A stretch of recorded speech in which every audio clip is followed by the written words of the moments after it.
পঞ্চগড়ে বাংলাদেশ মফস্বল সাংবাদিক ইউনিয়নের পক্ষ থেকে শীতার্তদের মাঝে কম্বল বিতরণ করা হয়েছে।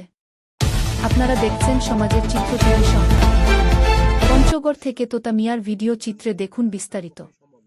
পঞ্চগড় হাফিজাবাদ ইউনিয়নে বাংলাদেশ মফস্বল সাংবাদিক ইউনিয়ন বিএফইউজে পঞ্চগড় জেলা শাখা কর্তৃক আয়োজিত কম্বল বিতরণ করা হয়েছে।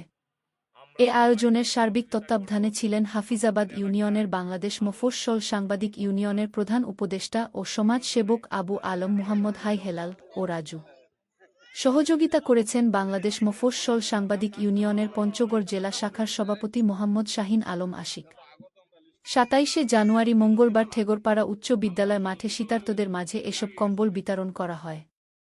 এ সময় উপস্থিত ছিলেন বাংলাদেশ মফস্বল সাংবাদিক ইউনিয়ন বিএফইউজে পঞ্চগড় জেলা শাখার সাধারণ সম্পাদক দৈনিক লাখো কণ্ঠ পত্রিকার সাংবাদিক মোহাম্মদ তোতা মিয়া, সাংগঠনিক সম্পাদক দৈনিক ঢাকার ডাক পত্রিকা ও গাংচিল টিভির পঞ্চগড় জেলা প্রতিনিধি আছমা আক্তার আখিসহ উপস্থিত ছিলেন হাফিজাবাদ ইউনিয়নের বিভিন্ন স্তরের গণ্যমান্য ব্যক্তিবর্গ।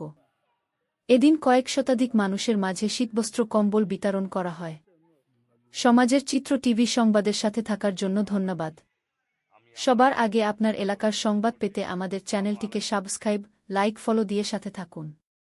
পরবর্তী সংবাদ শোনার আমন্ত্রণ রহিল।